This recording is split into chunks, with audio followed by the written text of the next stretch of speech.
We all have a role to play to build a more anti-racist society and to combat racism within our workplaces and communities.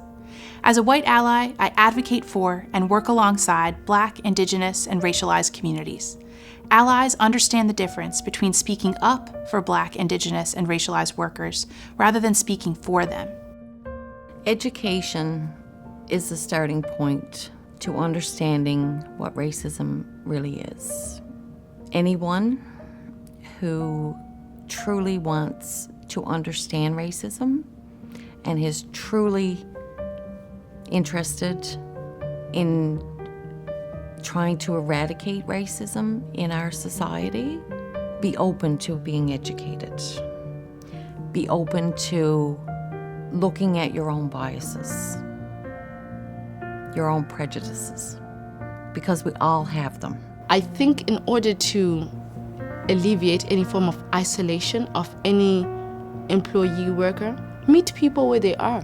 Understand where they're coming from, even if it's different from yours.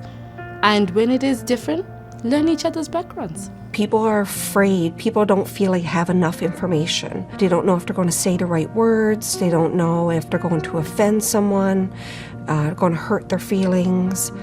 And as a result, people shy away from the conversation.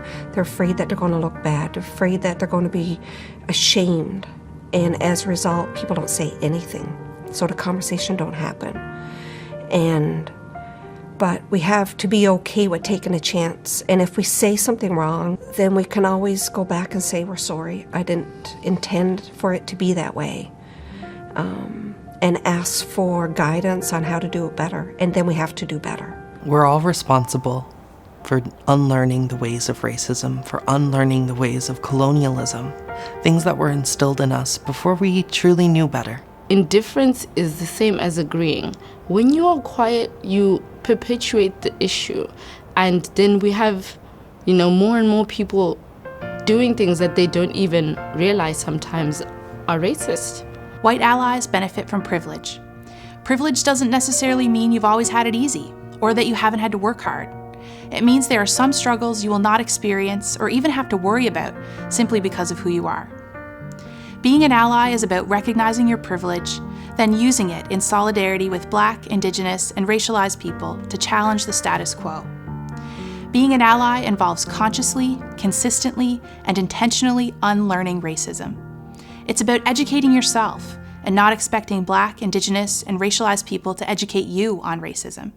I want to remind every member of NAPE, every Newfoundlander and Labradorian, that we have a right to stand with each other, to uphold each other, to not be a bystander, to not let things slide, to stand up for your friends, and even if they're not your friend, to stand up even more. Keep your back strong against racism, discrimination in all of its forms, as there are many. But there's many more of us, many more who can make a difference. We were all somebody's baby. And we're all somebody's child. And who is anyone else to devalue that? And to make any of us feel that we're any less? The burden of education against racism in all of its forms does not fall on the shoulders of Black, Indigenous, or other people of color, contrary to popular belief. Instead, you owe it to yourself to understand how racialization can truly affect others, to truly be a better ally, and to truly be a better version of yourself. People should feel safe, and they should have the safe place, be able to speak up, right? In the workplace, we give them a chance being able to speak up, and what they're feeling and listening, showing our support. The best way to understand racism is to listen to what Black, Indigenous, and other racialized people say. Add your voice in support of what Black, Indigenous, and other racialized people are saying. Acknowledge it's impossible to be colorblind. Everyone sees color in people, and claiming to be colorblind denies the racism that Black, Indigenous, and other racialized people experience firsthand. Call out racist jokes, bigotry, and hate speech, online and in real life. Allyship is an ongoing, active process. At times, you're going to get things wrong. You might even say or do racist things.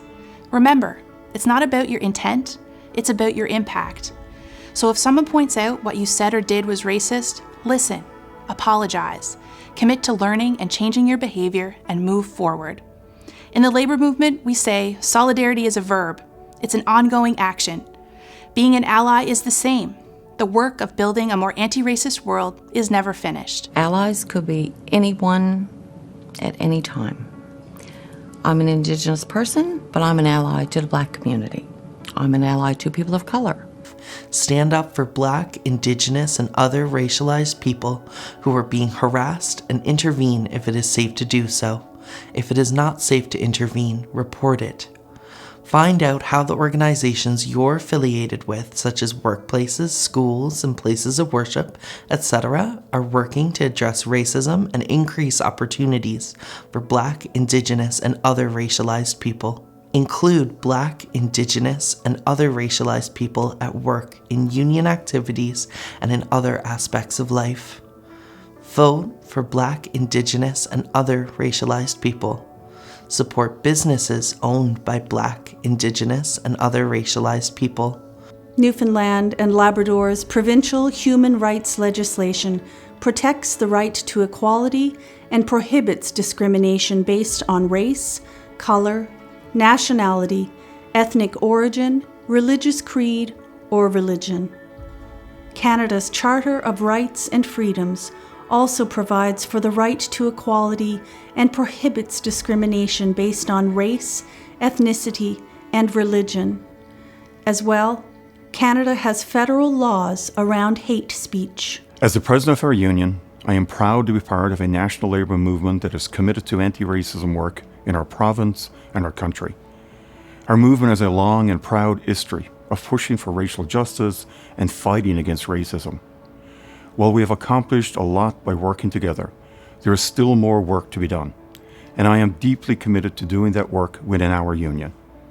As we continue to fight for social and economic justice at the bargaining table, we must also work toward racial justice within our union, our communities, and our province.